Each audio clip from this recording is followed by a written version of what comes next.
나는 100년을 훌쩍 넘긴 세월을 살아오며 수많은 사람을 보아왔다. 젊은 시절에는 세상이 거칠고 사람들이 냉정하다고 생각했지만 이제와 돌이켜보니 진짜 문제는 세상이 아니라 우리의 마음이었다는 것을 알게 되었다. 특히 나이가 들수록 사람은 더 쉽게 상처받는다.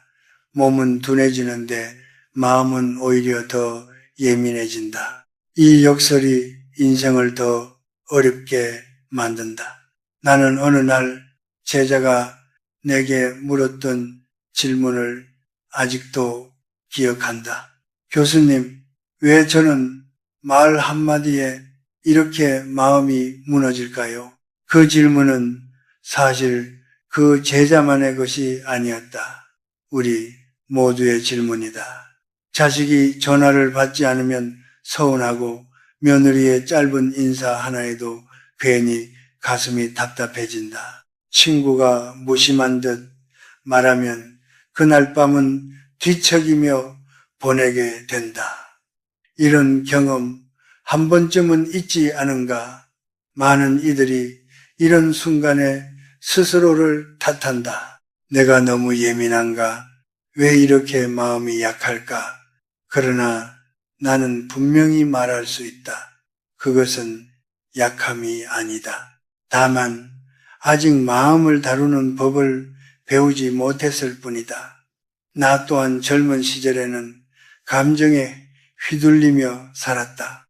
연구가 인정받지 못하면 밤새 분노했고 가까운 이의 한마디에 며칠씩 마음이 무너졌다.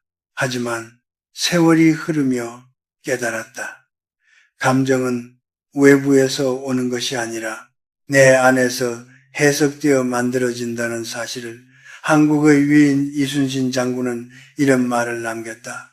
분노를 참고 또 참으면 반드시 이길 것이다. 이 말은 단순히 전쟁터의 이야기만이 아니다. 인생의 모든 관계에 적용되는 진리다. 감정이 올라오는 순간 반응하는 사람은 순간적으로는 시원할지 몰라도 결국 더 큰 상처를 남긴다. 반대로 한 걸음 물러서서 자신을 바라보는 사람은 오래 간다.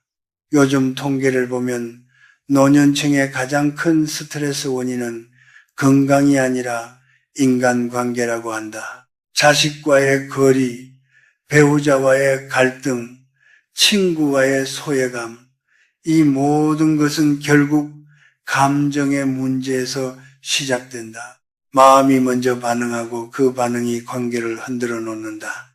나는 오래전 한 어르신을 만난 적이 있다. 그는 늘 말했다. 나는 남이 나를 어떻게 대하는지보다 내가 그것을 어떻게 받아들이는지가 더 중요하다는 걸 늦게 알았네. 그 말은 단순하지만 깊은 진실을 담고 있었다 생각해 보라. 같은 말을 들어도 어떤 날은 아무렇지 않고 어떤 날은 견딜 수 없이 아프다. 그 차이는 무엇인가? 상황이 아니라 내 마음의 상태다. 결국 우리는 타인의 말에 상처받는 것이 아니라 그 말에 대한 내 해석에 상처받는 것이다. 그래서 나는 말한다. 인생에서 중요한 것은 이기는 법이 아니라 무너지지 않는 법이라고.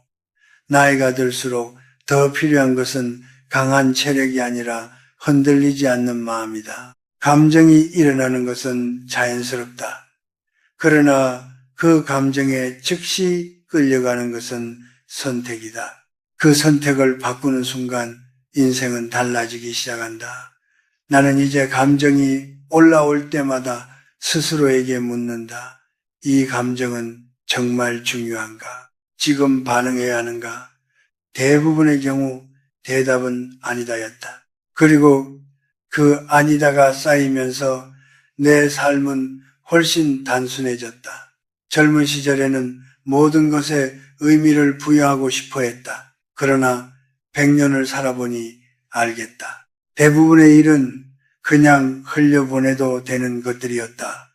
감정에 휘둘리지 않는다는 것은 차가워지는 것이 아니다. 오히려 더 깊어지는 것이다.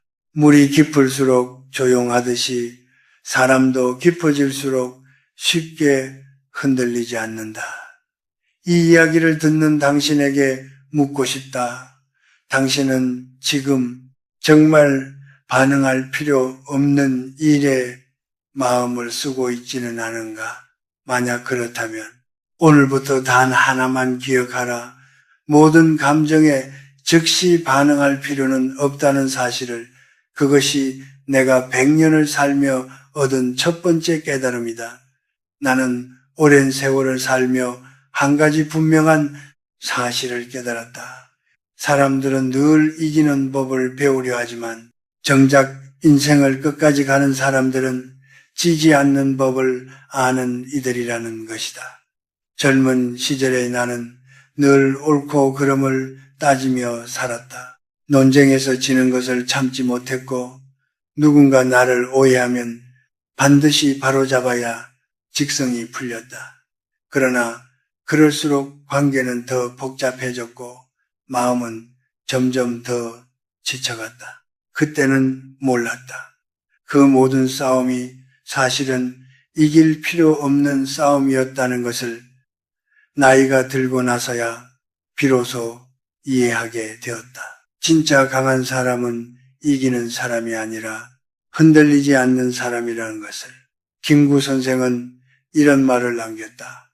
강한 사람이란 자신의 욕망을 이기는 사람이다. 이 말은 참으로 단순하지만 100년을 살아본 나에게는 너무나도 정확한 정의였다. 우리는 타인을 이기려 애쓰지만 사실 가장 어려운 싸움은 내 마음과의 싸움이다. 서운함을 참는 것, 분노를 삼키는 것, 인정받고 싶은 욕망을 내려놓는 것, 이것이야말로 진짜 강함이다. 나는 한 어머니의 이야기를 기억한다. 70이 넘은 그분은 늘 아들 때문에 속이 상해 있었다. 아들은 바쁘다는 이유로 전화를 잘 받지 않았고 가끔 연락이 와도 짧게 끊기 일쑤였다. 그 어머니는 그럴 때마다 이렇게 말했다. 내가 이렇게 키웠는데 나를 이렇게 대하다니. 그 말 속에는 사랑이 아니라 기대가 숨어 있었다. 어느 날 상담을 받은 뒤 그분은 생각을 바꾸기 시작했다. 아들이 나를 무시하는 게 아니라 그냥 바쁜 것일 수도 있겠다. 그렇게 해석을 바꾸고 나니 놀라운 변화가 일어났다. 전화를 받지 않아도 마음이 무너지지 않았고 먼저 연락이 오지 않아도 하루가 무겁지 않았다. 그리고 몇 달이 지나자 오히려 아들이 먼저 전화를 걸어오기 시작했다. 어머니 요즘 괜찮으세요? 나는 이 장면을 보며 확신했다. 사람을 움직이는 것은 감정의 압박이 아니라 편안함이라는 것을. 감정이 앞서는 관계는 결국 서로를 지치게 만든다. 서운함을 바로 표현하고 화를 적시 드러내고 기대를 계속 쌓아가는 관계는 오래가지 못한다. 반대로 한 발 물러서서 바라보는 사람, 즉시 반응하지 않는 사람, 굳이 설명하지 않는 사람 곁에는 사람들이 오래 머문다. 요즘 사회를 보면 더 분명해진다. 인터넷과 스마트폰이 발달하면서 사람들은 점점 더 즉각적인 반응에 익숙해졌다. 메시지가 늦으면 불안해하고 답장이 짧으면 서운해한다. 그러나 이런 문화 속에서 더 필요한 것은 빠른 반응이 아니라 느린 이해다. 나는 제자들에게 자주 말한다. 답장은 빨리 하지 않아도 된다. 대신 생각은 깊게 하라. 이것이 나의 작은 철학이다. 데이터를 보아도 흥미로운 사실이 있다. 인간관계에서 갈등이 커지는 가장 큰 이유는 사실이 아니라 해석이라고 한다. 같은 상황을 두고도 사람마다 다르게 받아들이기 때문이다. 결국 우리가 싸우는 것은 현실이 아니라 각자의 감정이 만들어낸 이야기인 셈이다. 그래서 나는 이렇게 말하고 싶다. 당신이 지금 붙잡고 있는 그 감정, 정말 사실인가? 아니면 당신의 해석인가? 이 질문 하나만으로도 많은 갈등이 사라진다. 나 역시 한때는 인정받고 싶은 마음이 컸다. 특히 나이가 들수록 더 그랬다. 제자들에게 존경받고 싶었고 가족에게는 꼭 필요한 존재로 보이고 싶었다.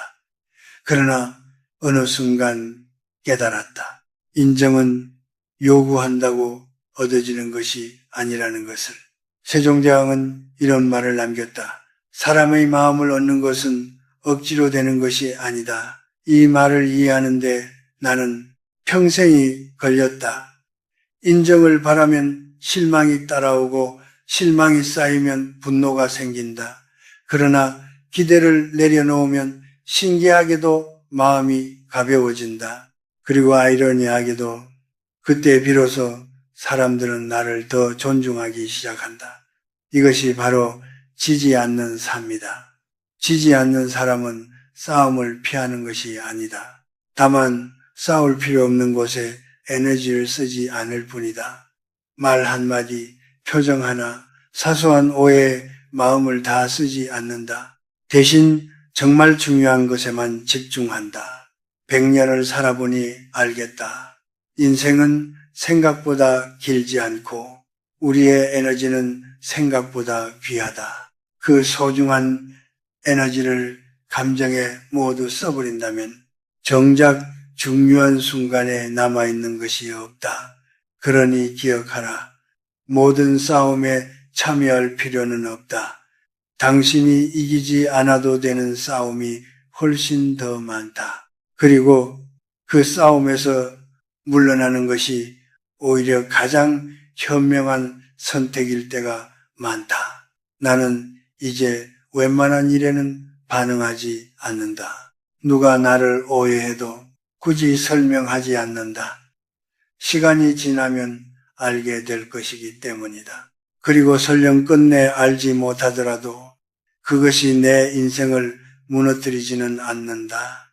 이것이 내가 100년을 살며 배운 두 번째 진실이다. 강함은 증명하는 것이 아니라 지켜내는 것이다. 그리고 그 시작은 감정에 휘둘리지 않는 데서 비롯된다. 이제 나는 조금 더 깊은 이야기를 하고자 한다. 많은 사람들이 무심이라는 말을 들으면 차갑고 무정한 상태를 떠올린다. 그러나 100년을 살아온 나의 결론은 분명하다. 무심은 냉정함이 아니라 오히려 가장 따뜻한 지혜다.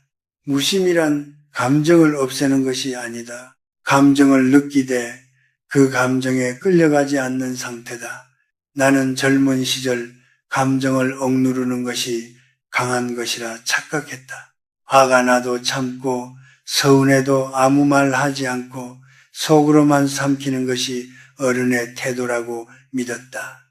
그러나 그것은 무심이 아니라 억압이었다. 그리고 억압된 감정은 언젠가 반드시 터진다. 더 크게, 더 아프게 노년에 접어들며 비로소 알게 되었다. 감정을 참는 것이 아니라 바라보는 것이 중요하다는 것을. 태계 이황 선생은 이렇게 말했다. 마음이 일어나거든 그 근원을 살피라. 이 한 문장은 내가 평생을 두고 되새긴 말이다. 화가 날 때 우리는 대부분 상대를 탓한다. 저 사람이 나를 화나게 했다.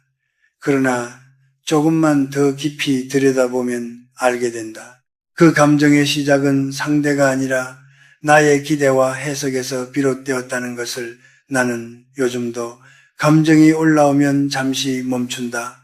그리고 조용히 나 자신에게 말한다. 아, 지금 내가 화가 났구나. 이 한마디가 놀라운 힘을 가진다. 그 순간 나는 감정 속에 빠진 사람이 아니라 감정을 바라보는 사람이 된다. 이 작은 거리, 바로 그 간격이 인생을 바꾼다. 예전에 한 제자가 나에게 자신의 결혼 생활에 대해 상담을 요청한 적이 있다. 그는 아내의 말투 하나하나에 상처를 받으며 살고 있었다. 교수님, 저는 아내가 저를 존중하지 않는 것 같습니다. 그렇게 말하는 그의 눈에는 이미 분노와 피로가 쌓여 있었다. 나는 그에게 물었다. 그 말이 정말 무시였을까? 아니면 자네가 그렇게 해석한 것일까? 며칠 후 그는 다시 찾아와 말했다. 교수님, 생각해보니 아내는 그냥 피곤했을 뿐이었습니다. 그 한 문장을 깨닫는데 몇 년의 시간이 걸린 것이다. 우리는 종종 타인의 행동을 사실이 아니라 의미로 받아들인다. 그리고 그 의미를 대부분 부정적으로 해석한다. 이것이 감정의 함정이다. 요즘 사회에서도 이런 현상은 더 심해지고 있다. 메시지 하나에도 의미를 부여하고 짧은 답장 하나에도 감정을 얻는다. 그러나 실제로는 그저 바쁜 하루 속에서 나온 단순한 반응일 뿐인 경우가 대부분이다. 나는 통계를 통해서도 흥미로운 사실을 본 적이 있다. 인간관계 갈등의 70% 이상이 오해에서 시작된다고 한다. 즉, 실제 문제가 아니라 해석이 문제인 경우가 더 많다는 것이다. 그렇다면 우리는 무엇을 해야 하는가? 답은 단순하다. 감정과 나를 분리해야 한다. 화가 나는 순간 바로 반응하지 말고 이렇게 물어보라. 왜 내가 이렇게 느끼는가? 이 감정이 정말 필요한가? 이 질문을 던지는 순간 감정은 나를 지배하지 못한다. 내가 감정을 바라보는 주인이 된다. 나는 이것을 마음의 거리라고 부른다. 이 거리가 짧으면 우리는 즉시 반응하고 이 거리가 길어지면 우리는 선택할 수 있게 된다. 선택할 수 있다는 것, 그것이 바로 자유다. 또 한 가지 중요한 것은 기대를 내려놓는 일이다. 우리는 나이가 들수록 더 많은 기대를 품는다. 자식이 나를 이해해 주길 바라고, 배우자가 내 마음을 알아주길 바라며, 친구가 나를 챙겨주길 기대한다. 그러나 기대는 기쁨보다 실망을 더 많이 낳는다. 나는 한때 제자들에게 많은 것을 기대했다. 이 정도는 해주겠지. 이건 알아서 하겠지. 그러나 기대가 클수록 실망도 컸다. 그리고 그 실망은 관계를 서서히 무너뜨렸다. 그때 나는 다산 정략용 대신 우리 역사 속 또 다른 지혜를 떠올렸다. 율곡이인은 이렇게 말했다. 바라는 마음이 많을수록 근심도 많아진다. 이 말은 지금의 시대에도 그대로 적용된다. 기대를 내려놓으면 신기하게도 마음이 가벼워진다. 그리고 상대를 있는 그대로 볼 수 있게 된다. 더 이상 해석하지 않고 더 이상 의미를 덧붙이지 않게 된다. 이것이 무심의 핵심이다. 무심은 아무것도 느끼지 않는 상태가 아니다. 오히려 더 많이 느끼되 덜 휘둘리는 상태다. 감정을 억누르는 것이 아니라 감정과 거리를 두는 것이다. 나는 이제 웬만한 일에는 쉽게 반응하지 않는다. 누군가 나를 서운하게 해도 그 감정을 바로 행동으로 옮기지 않는다. 하루를 두고 때로는 며칠을 두고 바라본다. 그러면 놀랍게도 대부분의 감정은 사라진다. 마치 파도가 지나가듯 감정도 시간이 지나면 잦아든다. 그때 행동해도 늦지 않다. 아니, 오히려 그때가 가장 정확한 판단을 할 수 있는 순간이다. 100년을 살아보니 알겠다. 인생을 망치는 것은 큰 사건이 아니라 작은 감정의 반복이라는 것을, 그 작은 감정 하나에 즉시 반응할 것인가 아니면 잠시 멈출 것인가, 그 선택이 쌓여 인생의 방향을 결정한다. 그러니 오늘부터 단 하나만 실천해보라. 감정이 올라오는 순간 바로 반응하지 말고 한 걸음 물러서라. 그 한 걸음이 당신의 인생을 지켜줄 것이다. 이것이 내가 평생을 통해 얻은 세 번째 깨달음이다. 100년을 넘는 세월 속에서 나는 수많은 변화를 목격했다. 기술도 시대도 사람들의 삶의 방식도 바뀌었지만 단 하나 변하지 않은 것이 있다. 그것은 인간의 감정이 관계를 만들기도 하고 무너뜨리기도 한다는 사실이다. 그러나 더 중요한 것은 감정을 내려놓는 순간 관계는 다시 살아난다는 점이다. 나는 실제로 그런 장면을 여러 번 보았다. 한 번은 70 중반의 한 할머니가 나를 찾아왔다. 그녀는 손주들과의 관계로 고민이 많았다. 손주들이 오면 이것저것 챙겨주고 싶어서 끊임없이 말을 걸고 밥을 먹으라고 권하고 용돈도 꼭 쥐어주었다. 그러나 이상하게도 손주들은 점점 방문을 꺼리기 시작했다. 내가 잘해주는데 왜 피하는 걸까요? 그녀의 질문은 슬펐지만 답은 단순했다. 너무 많은 마음이 오히려 부담이 된 것이다. 나는 조용히 말했다. 아무것도 하지 말고 그냥 두어 보십시오. 처음에는 이해하지 못했지만 결국 그녀는 방법을 바꾸었다. 손주들이 와도 억지로 챙기지 않았다. 말을 걸고 싶어도 참고 뭔가 해주고 싶어도 한 걸음 물러섰다. 그저 같은 공간에 조용히 머물렀다. 그 결과는 놀라웠다. 몇 달 후 손주들이 먼저 찾아오기 시작했다. 할머니 집에 가면 편해요. 나는 이 말을 들으며 다시 한번 확신했다. 사람은 사랑보다 편안함에 더 오래 머문다는 것을. 이것이 바로 무심의 힘이다. 또 다른 사례도 있다. 한 70대 남성이 있었다. 그는 자식들에게 인정받고 싶어 평생을 헌신했다. 명절마다 음식을 준비하고 손주들에게 아낌없이 주고 자식이 힘들다고 하면 무조건 도와주었다. 그러나 돌아온 것은 감사가 아니라 당연함이었다. 결국 그는 어느 날 폭발했다. 나는 너희에게 뭐냐? 그 한마디로 오랫동안 쌓아온 관계가 크게 흔들렸다. 그는 나중에 나에게 말했다. 교수님, 내가 너무 기대했던 것 같습니다. 그렇다.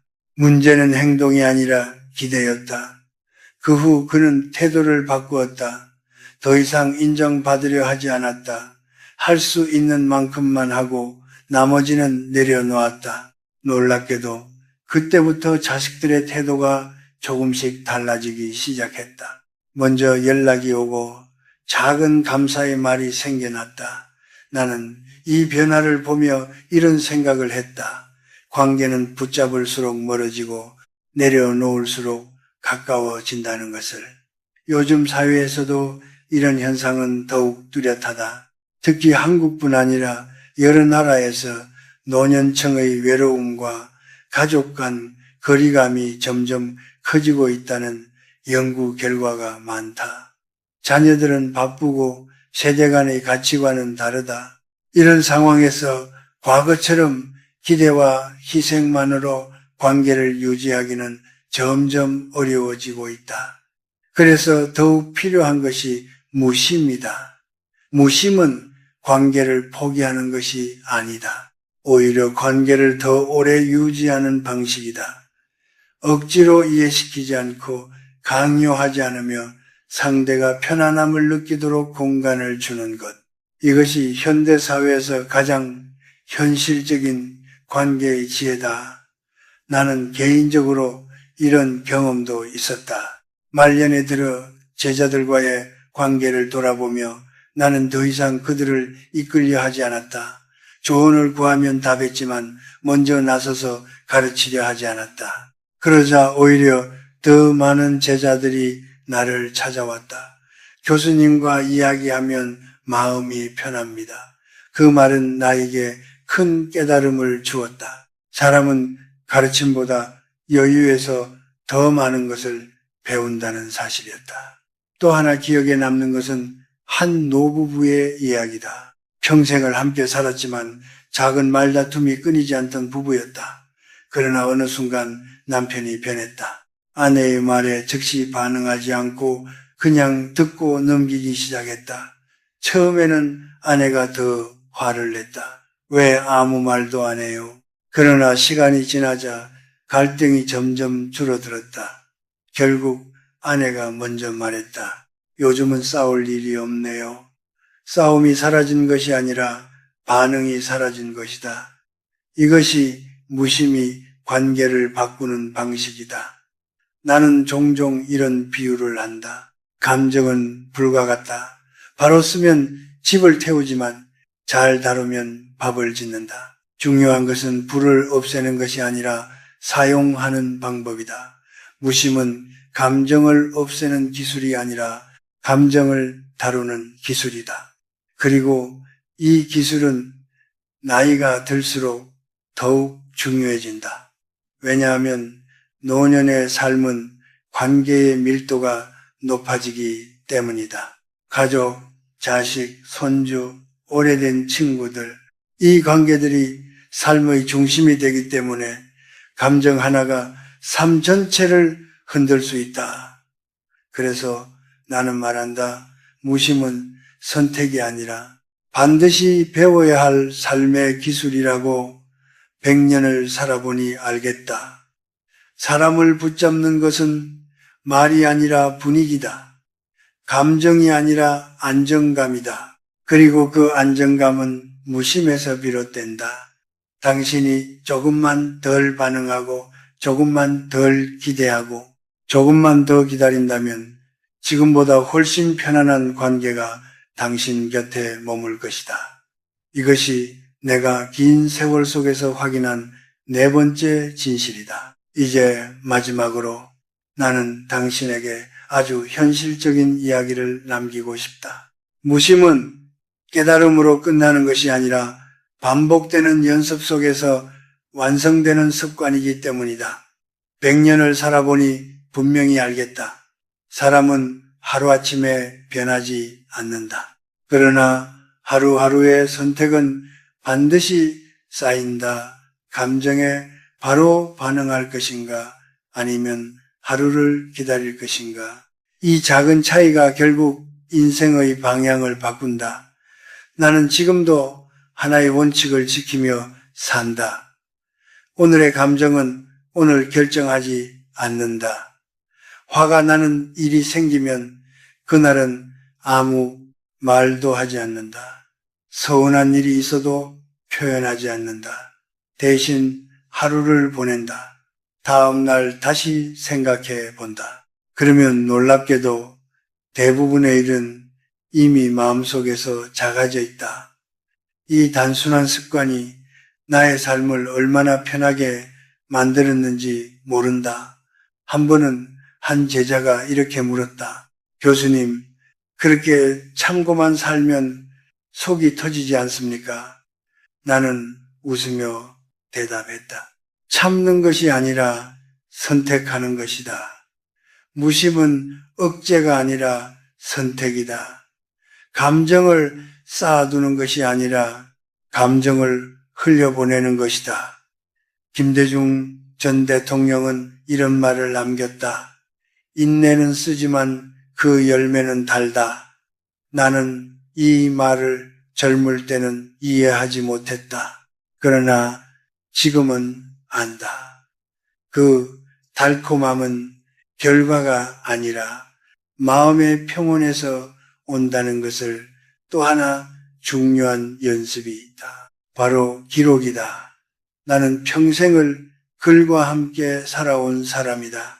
감정이 복잡할 때마다 나는 그것을 말로 풀지 않고 글로 옮겼다. 왜 화가 났는지, 왜 서운했는지, 그 감정이 정말 타당한지 스스로에게 물었다. 이 과정을 반복하다 보면 놀라운 변화가 생긴다. 감정이 더 이상 나를 휘두르지 못하게 된다.